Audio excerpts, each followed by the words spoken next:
Hello दोस्तों, स्वागत है आप सभी का एक बहुत ही बेहतर और इम्पॉर्टेंट वीडियो में।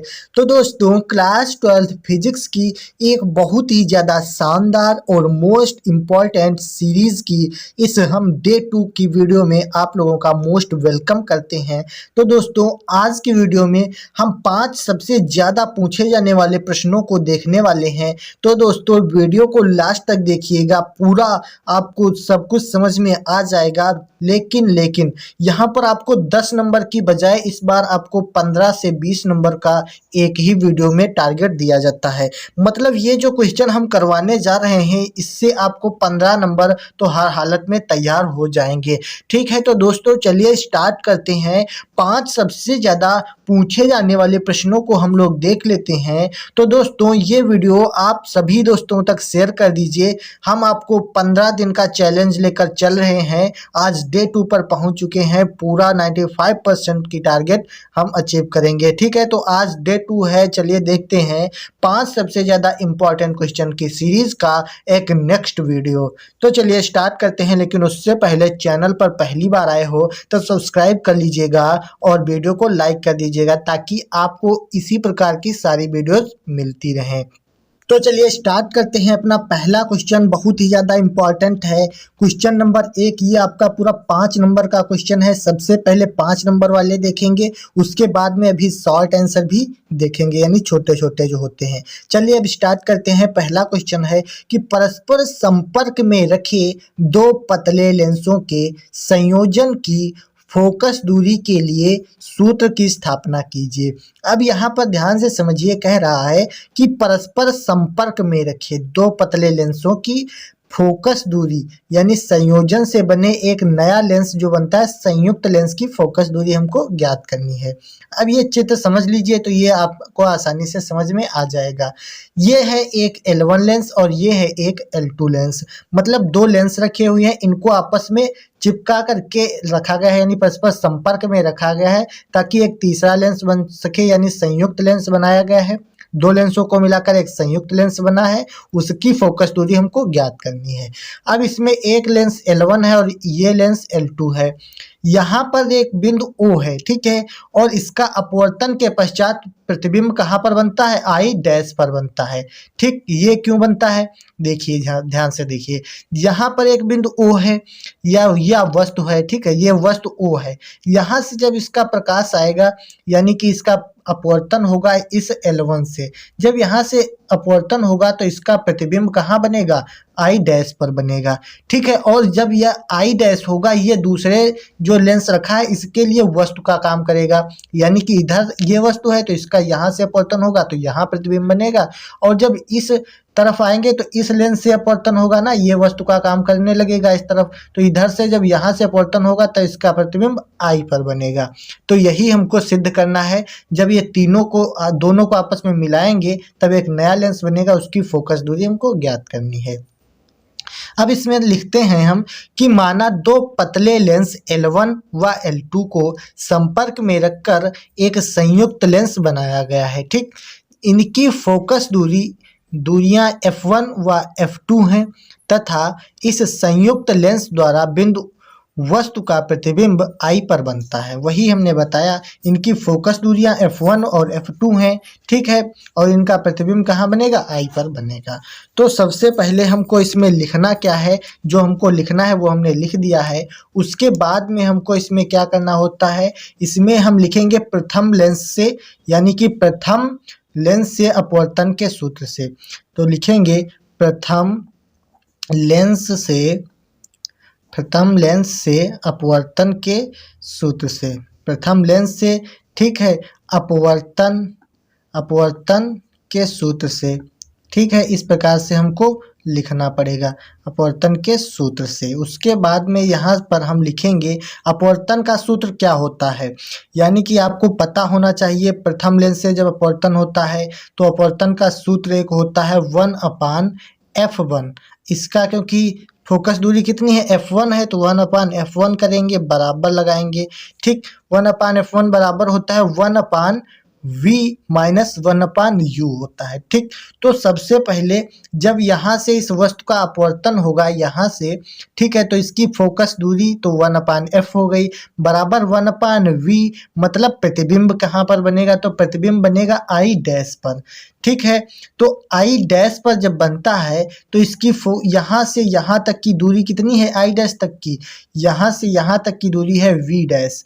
ठीक, तो हम 1/v डैश लेंगे, माइनस 1/u होता है मतलब वस्तु की दूरी, तो वस्तु की दूरी कितनी है, यहाँ से यहाँ तक है तो 1/u ही रहेगा। अब यहाँ पर ध्यान से आपको समझने वाली बात है, आपको समझ में तो आया नहीं होगा। ये इसमें देखिए क्या किया गया है, 1/f प्रथम लेंस से, यानी इस लेंस से हमको देखना है अपवर्तन के सूत्र। अपवर्तन का सूत्र होता है 1/f बराबर 1/v माइनस 1/u। ठीक, तो 1/f1 क्योंकि इसकी फोकस दूरी f1 है तो मैंने 1/f1 ले लिया। ठीक, उसके बाद में 1/v डैश कहाँ से आया, देखिए इसका जब अपवर्तन होता है तो प्रतिबिंब I डैश पर बनता है, तो यहीं से हम यहाँ से यहाँ तक प्रतिबिंब की दूरी लेंगे, v डैश है तो हमने v डैश ले लिया, माइनस 1/u मतलब वस्तु की दूरी ले ली। ठीक है, इसको हम मान लेंगे समीकरण नंबर 1। उसके बाद में हम द्वितीय लेंस से अपवर्तन के लिए देखेंगे, द्वितीय लेंस से अपवर्तन के लिए, अपवर्तन के सूत्र से। ठीक है, इसमें भी हमको लिखना है द्वितीय लेंस से अपवर्तन के सूत्र से। ठीक है, अब इसमें क्या करेंगे, देखिए अब हमको ये वाला तो लेना नहीं है, अब हमको ये वाला लेना है। इस लेंस के लिए ये वस्तु है, मतलब इधर से जब यहाँ पर बनी, अब ये इस लेंस के लिए ये क्या थी, ये प्रतिबिंब था, लेकिन अब ये लेंस पहले पड़ रहा है इसलिए इसके सम्मुख ये I डैश रखा है, तो I डैश इसके लिए वस्तु का काम करेगा, तो इसका जो प्रतिबिंब बनता है वो I पर बनता है। तो यहाँ पर हम लिखते हैं 1/f2 बराबर, ठीक, 1/f2 बराबर, क्योंकि इसकी फोकस दूरी 1/f2 है तो 1/f2 ले लिया हमने।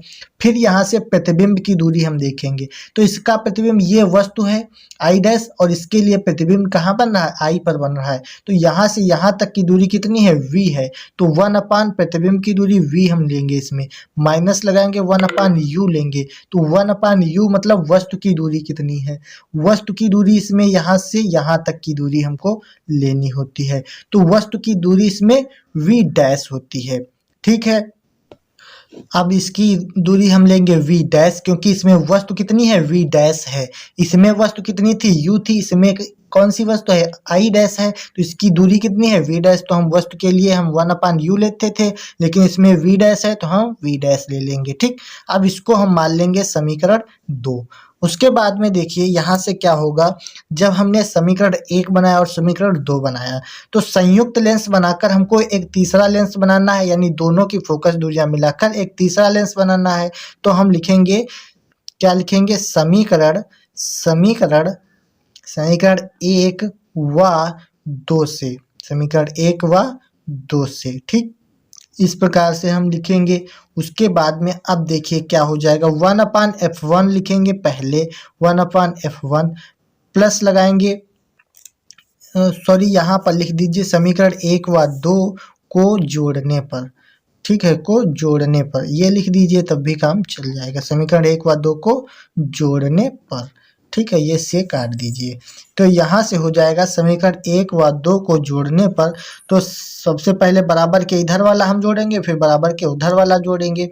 तो देखिए 1/f1 1/f1, फिर समीकरण 2 में 1/f2 है तो 1/f2 हमने जोड़ लिया, बराबर लगाएंगे, बराबर के उधर वाला जोड़ेंगे, पहले हम लिखेंगे 1/v डैश, ठीक, 1/v डैश, माइनस है तो माइनस 1/u, तो माइनस 1/u लिख लिया, फिर प्लस लगाएंगे क्योंकि हमको दूसरा जोड़ना है, तो इसमें कितना है 1/v, तो हम 1/v लगाएंगे। ठीक, और माइनस है 1/v डैश, तो माइनस 1/v डैश, पूरा हमने उतार लिया। ठीक है, अब देखिए इसमें कुछ कट रहा है या नहीं कट रहा है, तो ये 1/v डैश माइनस का है और 1/v डैश प्लस का है, तो ये दोनों आपस में कट जाएंगे।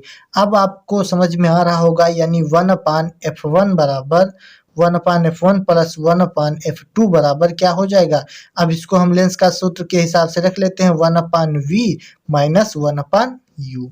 ठीक, इतना समझ में आ गया।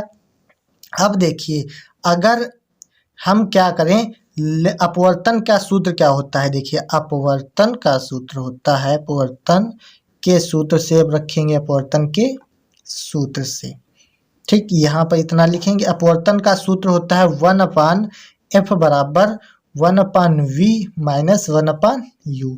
ये तो अपवर्तन का सूत्र होता है, सबको पता होगा, हाँ पता है, ठीक है। अब देखिए, अपवर्तन के सूत्र से है जब हम इसमें रखेंगे तो क्या हो जाएगा, 1/f बराबर 1/v माइनस 1/u है, तो इसकी इन दोनों की जगह पे हम 1/f रख सकते हैं, यानी कि 1/f1 प्लस 1/f2 ये दिया है पहले वाले में, और 1/v माइनस 1/u ये वाला दिया है, तो इसकी जगह पे हम 1/f रख सकते हैं, ठीक। तो ये हमको इस प्रकार से रखना होता है।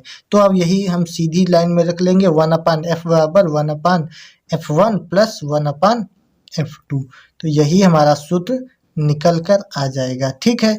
तो ये है हमारे संपर्क में रखे दो पतले लेंसों की फोकस दूरी का सूत्र।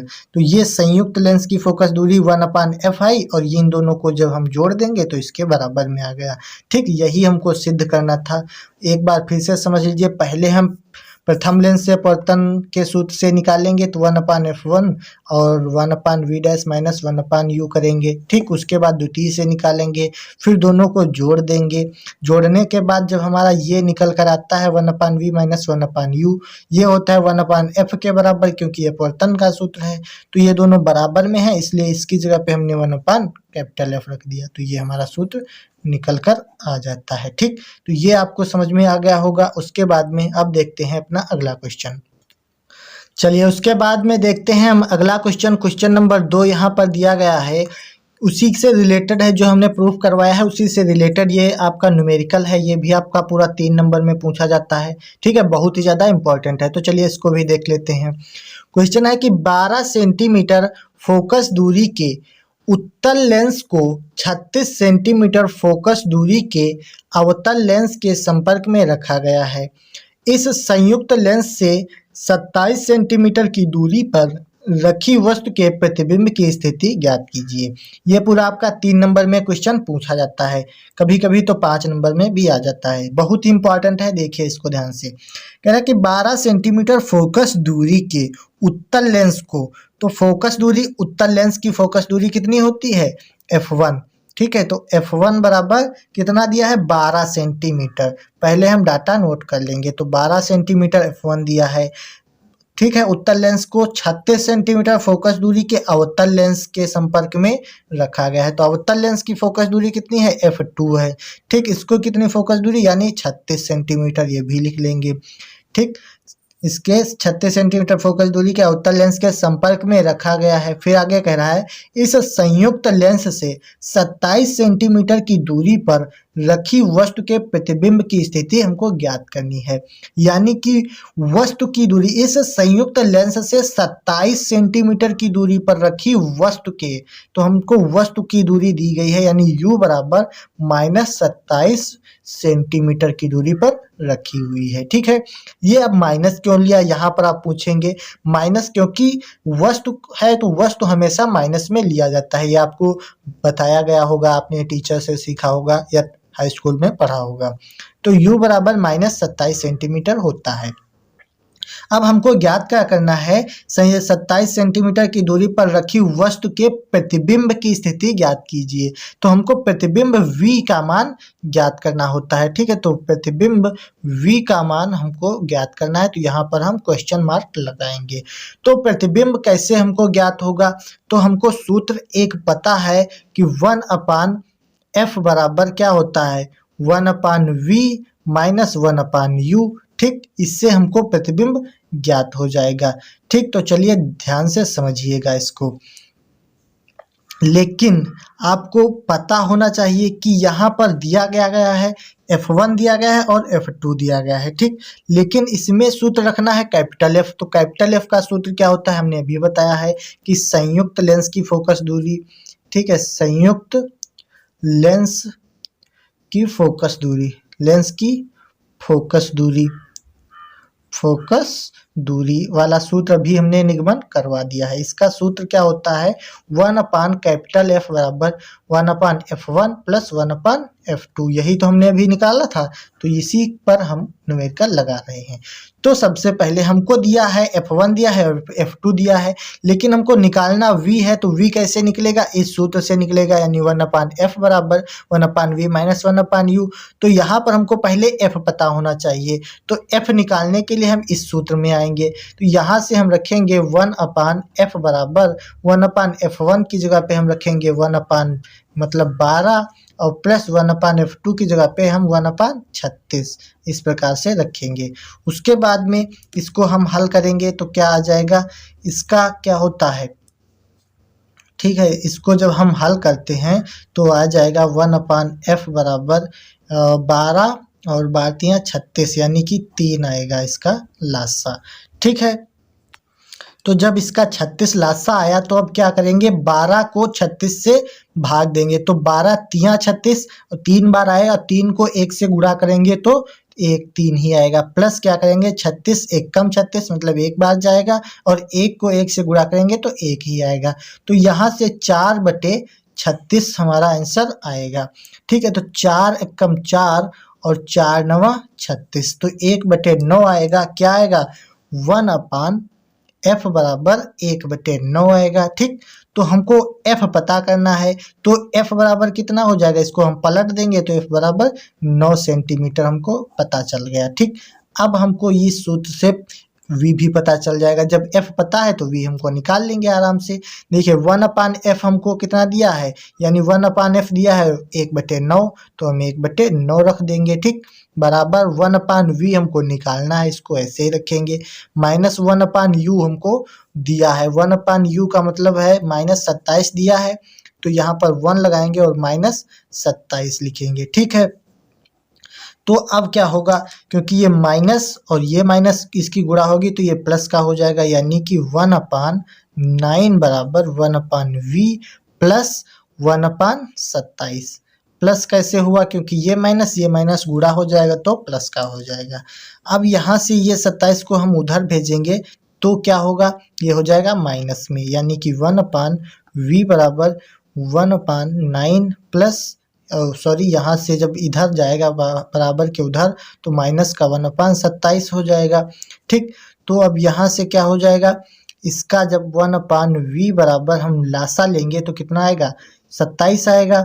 ठीक, 27 नहीं आएगा, देखिए 9 1 कम 9 9 दूनी 18 9 त्रुक 27, यानी यहाँ 27 ही आएगा। ठीक है, तो 27, तो 9 का पहाड़ा हम 27 में लगाएंगे, कितनी बार जाएगा 3 बार, और 3 का गुणा 1 से करेंगे तो 3 ही रहेगा। 27 1 कम 27 और 1 1 कम 1। ठीक, तो यहाँ पर 1 बचेगा।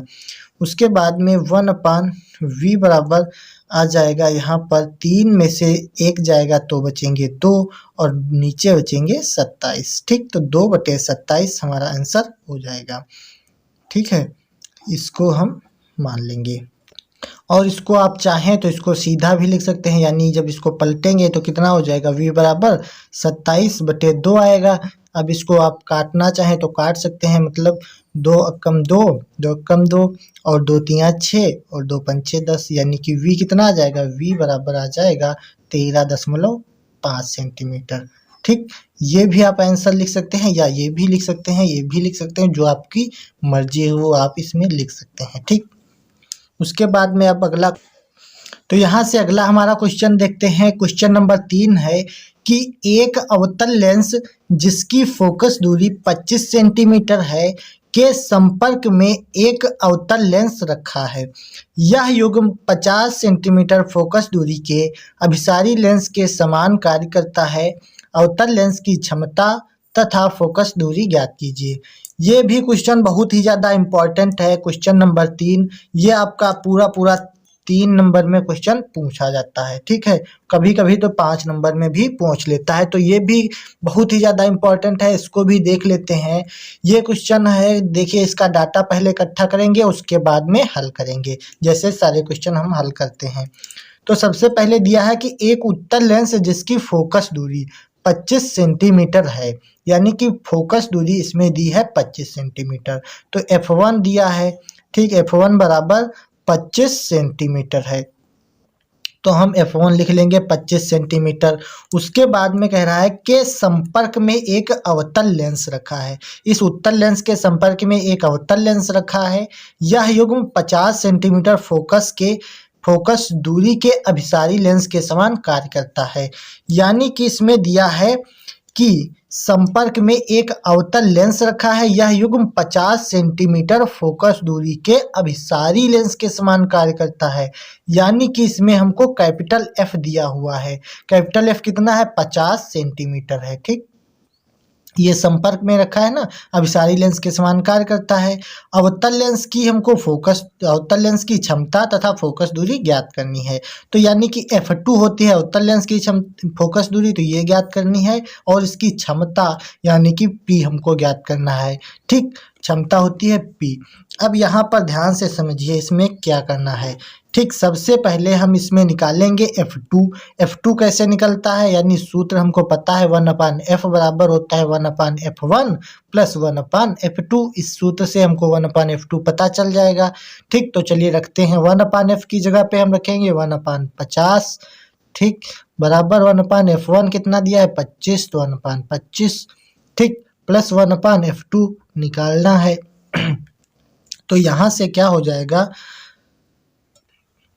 तो यहाँ से जब हम इसको 25 को इधर भेजेंगे तो यानी 1/50 ये इधर आएगा तो माइनस का हो जाएगा 1/25 बराबर में 1/f2 है, ठीक।